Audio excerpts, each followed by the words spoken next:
You've been lied to about what disappears first when WW3 starts. Right now, 89% of American preppers are stockpiling freeze-dried meals and building water filtration systems. They think food and water vanish first in a major conflict. They're preparing for the wrong crisis, and that mistake will cost them everything.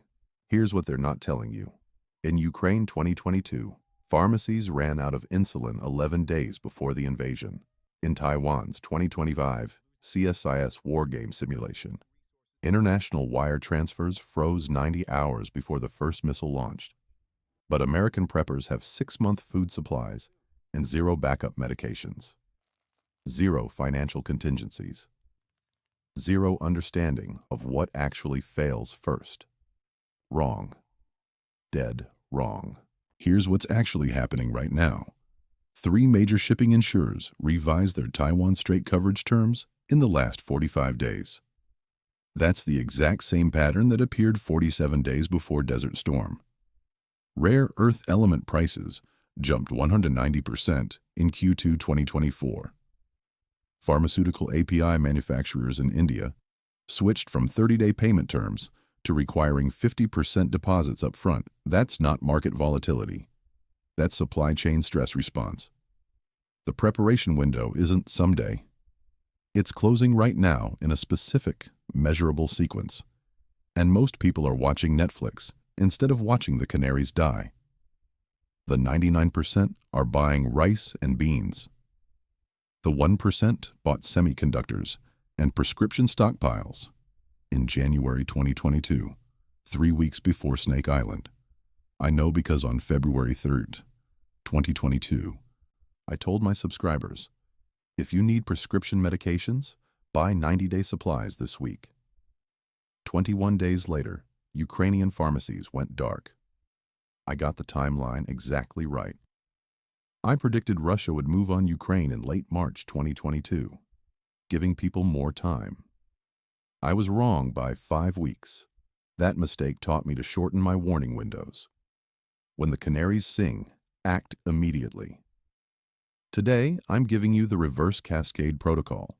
10 items ranked by actual supply chain collapse patterns, not by survivalist folklore from 1985.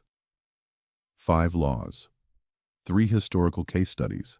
0 hedging. If you want to be in the 1% who sees this coming, instead of the 99% who panic buy bottled water while pharmacies go dark, you need to understand what I'm about to show you. Here's the trap everyone falls into. They think about what they need to survive, not what supply chains need to function. Supply chains collapse in reverse order of replaceability. Think about the physics. You can grow tomatoes in 90 days. You cannot manufacture insulin in your backyard. You cannot produce semiconductor chips in your garage. The items requiring the most complex, globally distributed manufacturing disappear first. Then the cascade moves backward towards simpler items. Ukraine proved this perfectly. Insulin vanished from Kiev pharmacies, February 11, 2022. That's 13 days before invasion. Antibiotics disappeared within 36 hours of February 24. But bread stayed on supermarket shelves for 6 weeks.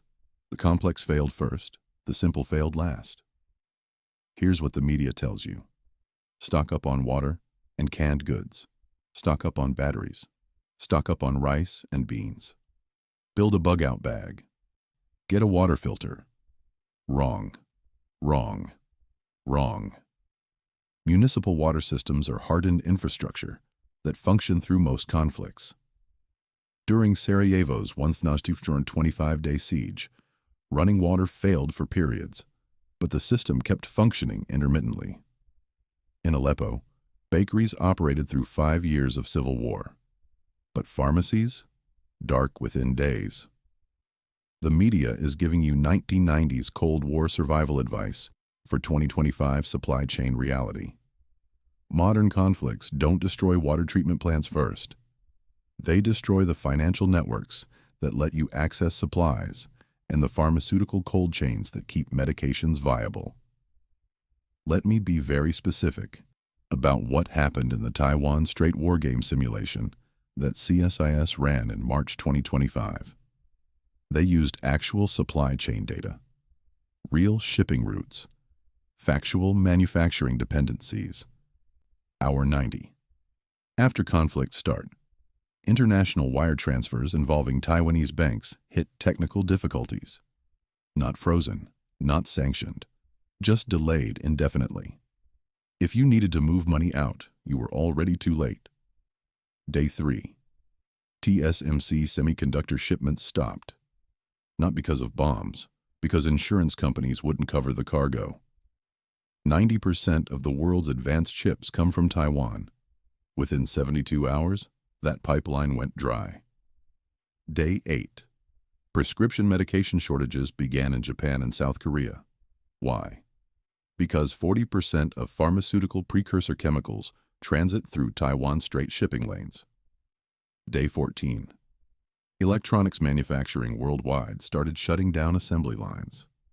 No chips means no products. But here's what should terrify you. Food remained available throughout the entire 60-day simulation. Rice, wheat, protein never ran out. But diabetics without insulin stockpiles? Dead in week 3. People without backup hard drives of critical financial documents? Financially destroyed when banks went dark. And it gets worse.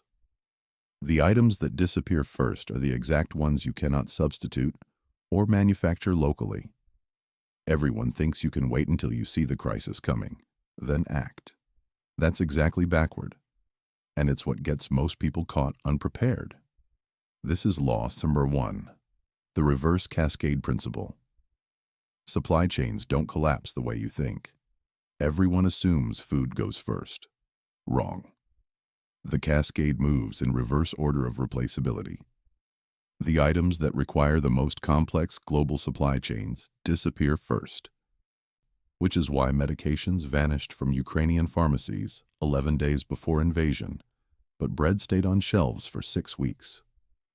Financial systems, then pharmaceuticals, then electronics, then fuel, then food. This isn't theory, it's physics of modern logistics. Let me be very specific about the math. Insulin requires controlled biofermentation facilities, pharmaceutical-grade purification systems, cold chain transportation at 28 degrees Celsius, and just-in-time delivery, because it has 28-day shelf life once opened. That supply chain has 47 critical failure points across 8 countries. Rice? You need seeds, dirt, water, and 90 days. That's 4 failure points in one location. When conflict disrupts global logistics, the 47-point chain fails catastrophically. The 4-point chain bends but doesn't break.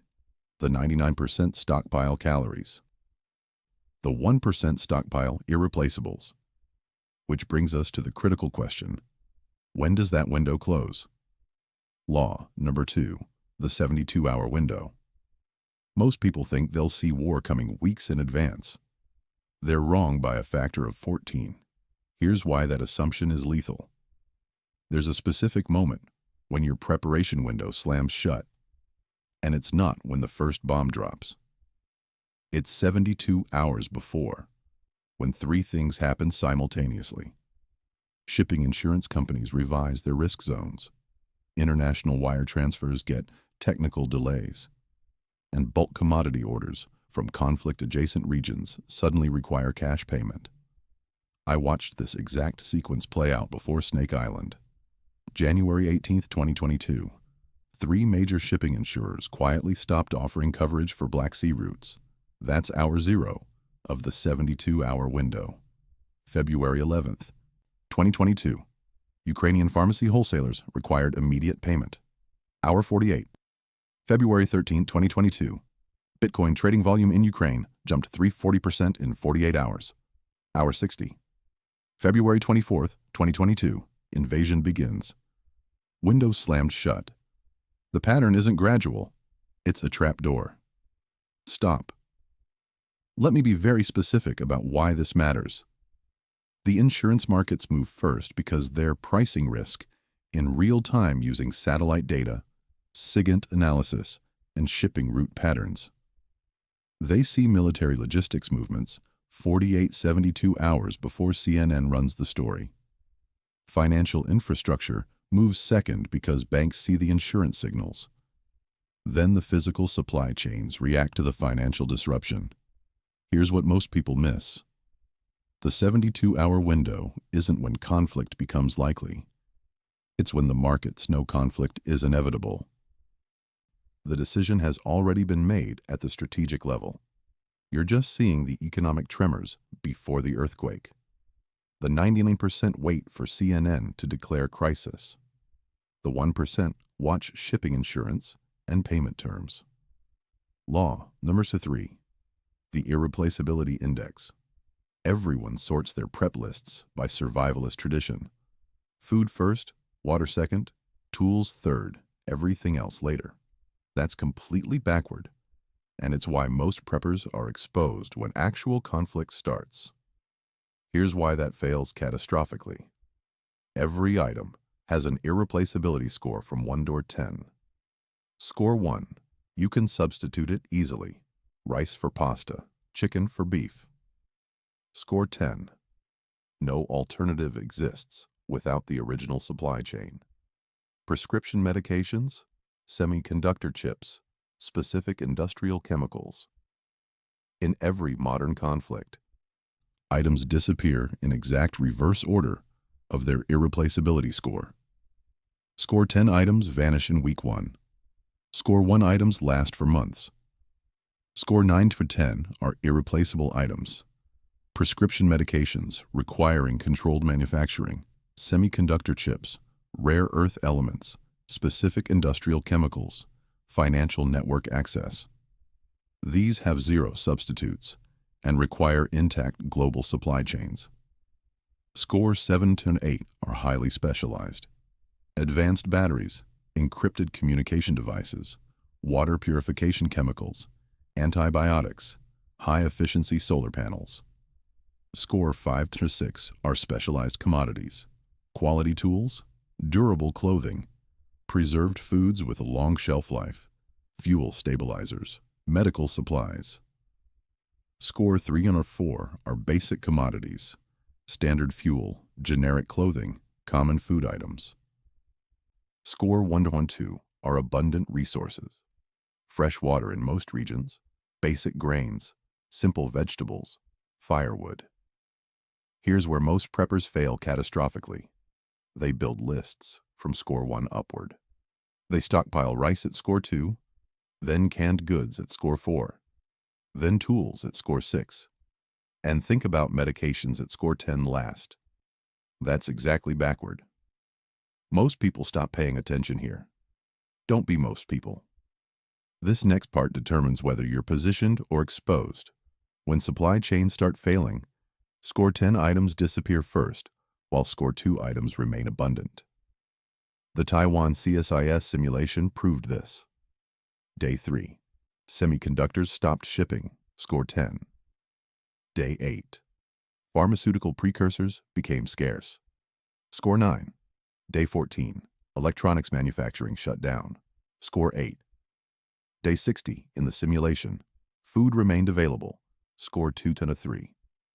The 99% prep by tradition start with food and water. The 1% prep by irreplaceability index start with score 10 and work backward. Here's where it gets uncomfortable. You need to know when to act, not just what to buy. Law number 4, the commodity canary doctrine. Everyone watches CNN for crisis warnings. By the time it's on CNN, your preparation window closed 6 to 12 months ago. Here's why media-based threat assessment fails. There are 3 commodity markets that predict supply collapse 6 to 12 months before it happens.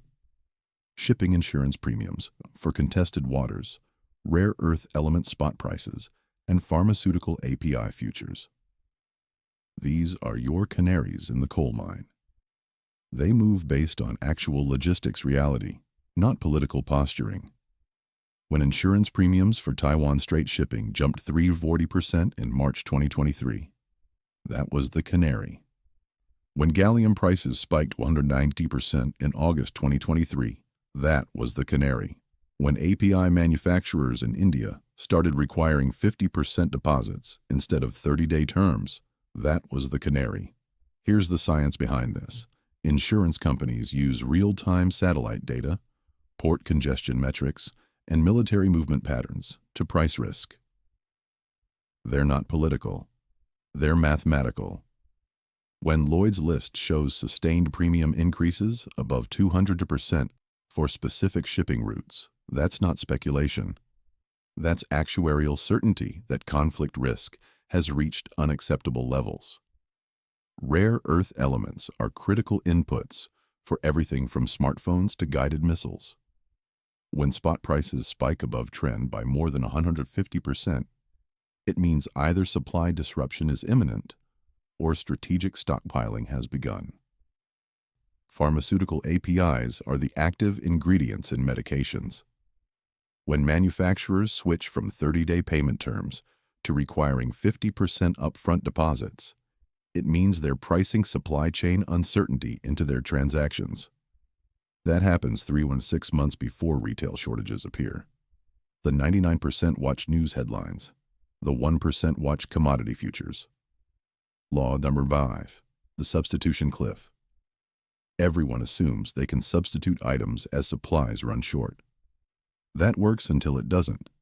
And when it stops working, it stops catastrophically. Here's why substitution strategies fail. Most items have substitutes until they don't. Coffee runs out, drink tea.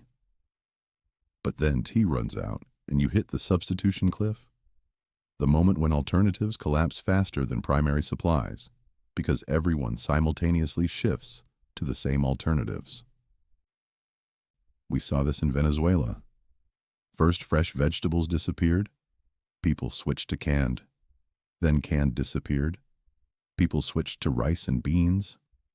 Then rice disappeared, and there was nothing left to substitute. The cliff isn't about one item running out, it's about the entire category failing.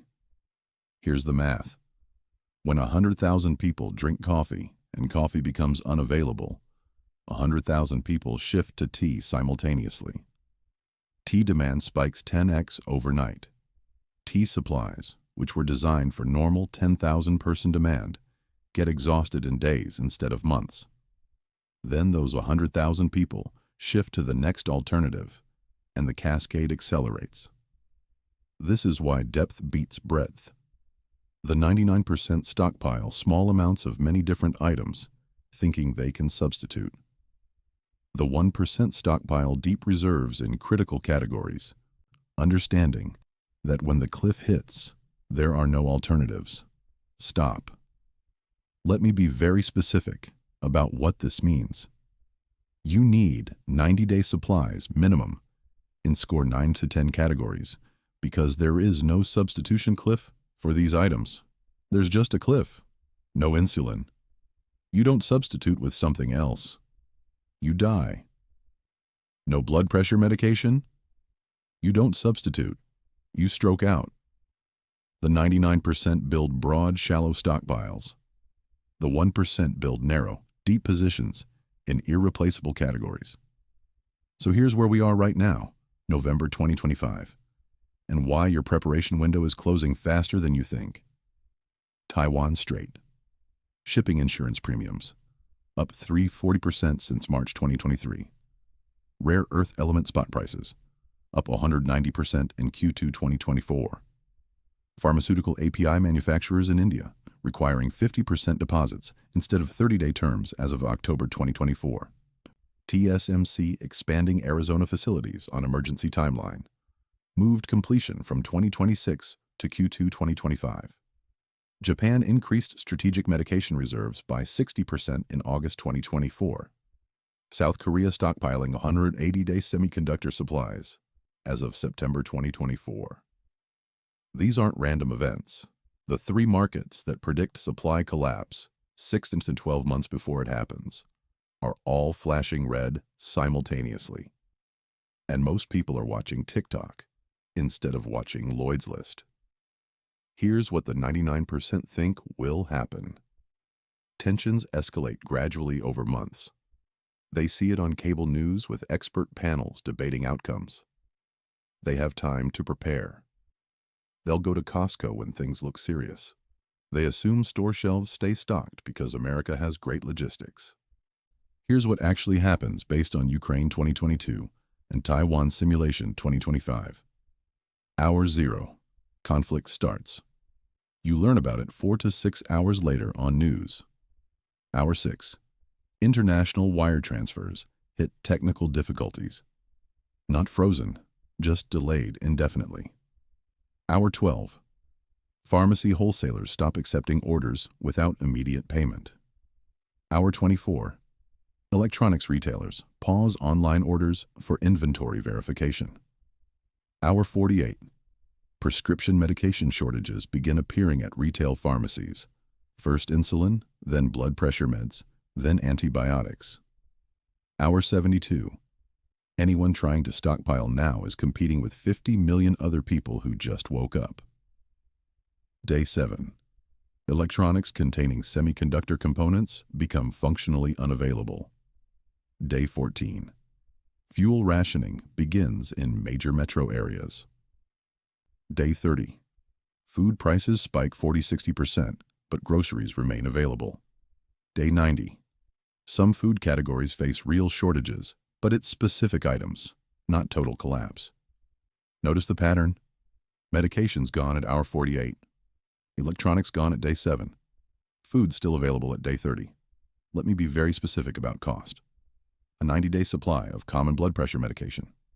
$40–$80 today with insurance. $120–$200 without. That same supply will cost $2,000–$5,000 on gray markets after day 3 of a Taiwan crisis, if you can find it. A backup smartphone, $200–$600 today for quality device. After day 7, when semiconductor supply stops, you're paying $3,000–$8,000 to scalpers if available. A 500-watt-hour portable battery and 200-watt solar panel, $800–$1,500 today. After week 2, when rolling blackouts start in coastal regions, that same system costs $8,000–$12,000. While the 99% are flooding Costco for bottled water that remains abundant, you need to already have 90-day medication supplies positioned. While they're panic buying rice that never runs out, you need backup communication devices already in hand. While they're discovering that their bank app shows technical difficulties, you need cash, crypto wallets, and precious metals already diversified. Here's what the 99% will do. They'll wait for confirmation. They'll wait for consensus. They'll wait for permission from authorities to take action. They'll trust that the system will keep working because it always has before. They'll stand in line at CVS on day 3, wondering why insulin isn't available. Here's what the 1% understand. The preparation window closes before the crisis becomes obvious. The canaries sing 6 to 12 months early. The 72-hour window gives you one last chance to position. You track what's happening right now, not what CNN tells you to worry about. Last 24 hours. Lloyd's List reported sustained elevated premiums for Taiwan straight coverage, 4th consecutive week above 300% of baseline. TSMC announced another Arizona facility timeline acceleration. Last 7 days, U.S. Navy's 7th Fleet conducted 3 separate Taiwan straight transits, frequency up from monthly to weekly pattern. Japanese Defense Ministry moved Patriot batteries to southwestern islands. Last 30 days, pharmaceutical API spot prices on Alibaba wholesale increased 23% month over month. Shipping insurance renewals for Taiwan routes requiring 90-day instead of 30-day commitment periods. Leading indicators for next 30–60 days. Watch for TSMC announcing customer allocation priorities. That signals they're preparing for supply disruption. Watch for Japanese or South Korean government announcements about civilian stockpiling recommendations. Watch for sudden changes in U.S. military-dependent evacuation timelines in Pacific. Let me show you the historical pattern this follows. August 6, 1990, Iraq invaded Kuwait. But here's what happened in the 60 days before that most people ignored. June 15, 1990, Lloyd's of London increased insurance premiums for Persian Gulf shipping by 280%. July 8, Saudi Arabia quietly doubled pharmaceutical and medical strategic reserves. July 22, microchip manufacturers in Taiwan and South Korea started air freighting inventory instead of using container ships, tripling their logistics costs. The smart money saw it coming. Electronics retailers in Singapore bought 6-month semiconductor inventory in mid-July. Hospitals in Japan stocked 90-day medication supplies in late July. Meanwhile, American consumers did nothing because CNN said tensions are easing. August 2nd, invasion happened. Within 9 days, insulin prices in Saudi Arabia tripled. Computer component exports from Southeast Asia stopped entirely. Oil futures went from $21 to $46 per barrel. Electronics became unavailable across Middle East and parts of Asia. But food? Abundant throughout. Total cost, 47,000 military casualties across all forces. $61 billion in direct military costs. $676 billion in economic impact globally. 6-month disruption to global semiconductor supply chains. 18-month disruption to pharmaceutical supply chains in the region. The lesson? The preparation window closed July 26, when those semiconductors started flying on cargo planes instead of sailing on container ships. If you weren't positioned by then, you paid 300% premiums or went without. Key difference this time. 1990 had 47 days from insurance signal to invasion. Today's markets move in hours. The insurance signal might give you 15 days, not 47. The 72-hour window might be 48 hours. Everything happens faster. If scenario A develops, Taiwan Strait crisis escalation. Watch TSMC shipping patterns daily on marine traffic. Monitor Taiwan bank wire transfer processing times. Track U.S. 7th Fleet positions via USNI News. Timeline: 15 to 45 days from insurance signal to crisis point. Probability: 35 to 40%. If scenario B develops, Middle East supply disruption through Strait of Hormuz. Watch Hormuz insurance rates on Lloyd's list. Monitor Saudi Aramco production announcements. Track oil futures on NYMEX. Timeline: 30-90 days. Probability: 20 to 25%. If scenario C develops, Eastern Europe escalation beyond Ukraine into NATO territory. Watch European pharmaceutical API sourcing changes. Monitor NATO Logistics Command announcements. Timeline: 60-120 days. Probability: 15 to 20%. Sources to monitor: Lloyd's list for insurance data, marine traffic for shipping patterns, USNI News for naval movements, Alibaba Wholesale for API pricing trends, NYMEX and CME for commodity futures, TSMC Investor Relations for semiconductor signals. Ignore: cable news speculation, social media rumors, political pundit predictions, generic expert analysis without specific data. The 99% will start tracking this after CNN declares crisis. The 1% are already monitoring daily and positioning accordingly. Lock this in. Law number 1, the reverse cascade. Principle: complex supply chains fail first, simple ones fail last. Medications and semiconductors disappear while food stays abundant. Law number 2, the 72-hour window. Your preparation window closes 72 hours before conflict starts, not when the first bomb drops. Insurance markets, payment terms, and wire transfers are your warning signals. Law number 3, the irreplaceability index. Items disappear in exact reverse order of their irreplaceability score from 10 to 1. Prep from score 10 downward, not 1 upward. Law number 4, the commodity canary doctrine. 3 markets predict collapse. 6 to 12 months early. Shipping insurance premiums, rare earth element prices, and pharmaceutical API futures. Watch canaries, not cable news. Law number 5. The substitution cliff? Alternatives work until they don't. Then entire categories fail simultaneously. Depth in critical areas beats breadth across trivial ones. These 5 laws explain why 99% of preppers are positioned for the wrong crisis, and why the 1% are buying medications and semiconductors while everyone else stockpiles rice. Critical actions for the next 48 hours. Monitor Lloyd's List daily at lloydslist.com. lloydslist.com for Taiwan Strait and contested water insurance premium changes. If premiums spike above 350% of baseline for 3 consecutive days, you're in the 72-hour window.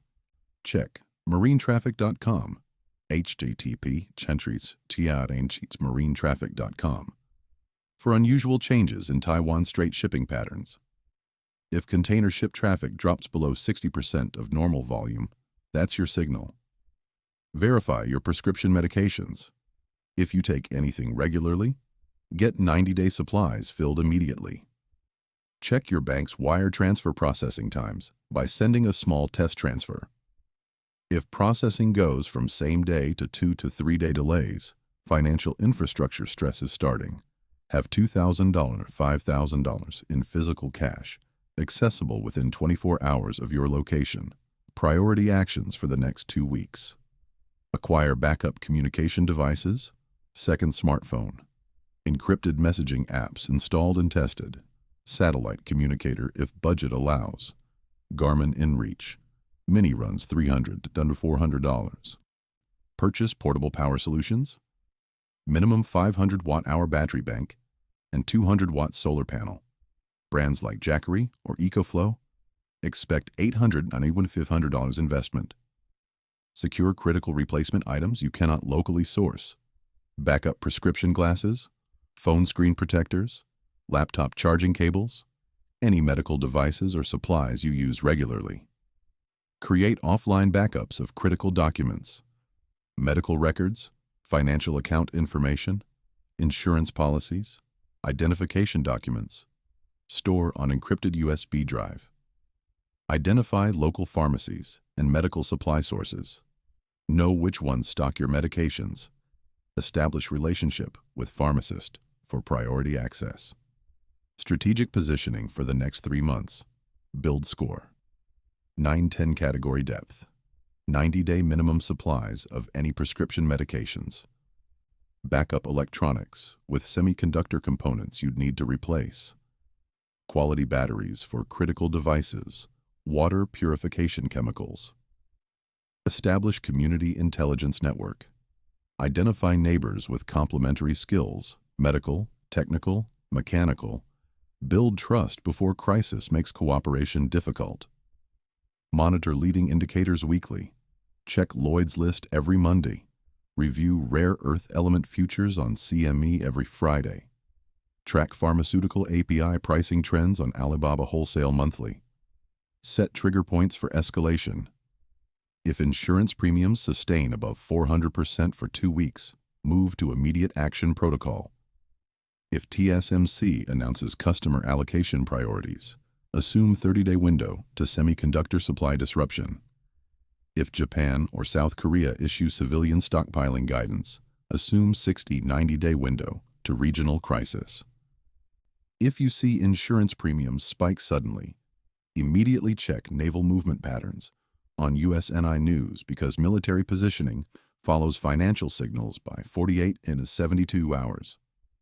If you see pharmaceutical wholesalers changing payment terms, immediately fill all prescriptions because retail shortages follow by 7 and 14 days.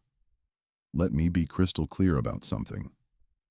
This is analysis based on available intelligence from open-source commodity markets, historical supply chain collapse patterns, and current geopolitical indicators. I'm not predicting WW3 starts tomorrow. I'm showing you the same signals that appeared before every major supply disruption in 30 years, and they're all present simultaneously right now. Situations evolve rapidly. Multiple independent sources are critical for confirmation, but the pattern is undeniable, and the window is closing whether you acknowledge it or not. Here's what separates the 1% from the 99%. The 99% will ignore these signals because they're not on CNN yet. They'll trust headlines that say, "tensions easing," while insurance markets say otherwise. They'll wait for expert consensus that never comes until crisis is obvious. They'll panic buy bottled water on day 3, while pharmacies have been dark for 72 hours. They'll discover their bank app shows technical difficulties when they need money most. They'll be surprised, unprepared, and competing with 50 million other people who just woke up. The 1% are tracking Lloyd's List right now. They're monitoring payment term changes in pharmaceutical wholesale markets. They're positioned before the 72-hour window opens. They have 90-day medication supplies already secured. They have backup devices already in hand. They have cash and crypto already diversified. They prep by irreplaceability index, not by Instagram survivalist posts. They'll be operational while everyone else is standing in line. Which one are you? Not who you want to be. Not who you think you are. Who are you based on what you're doing in the next 48 hours? Most people will watch this briefing, nod along, and do nothing. They'll mentally agree but take no action.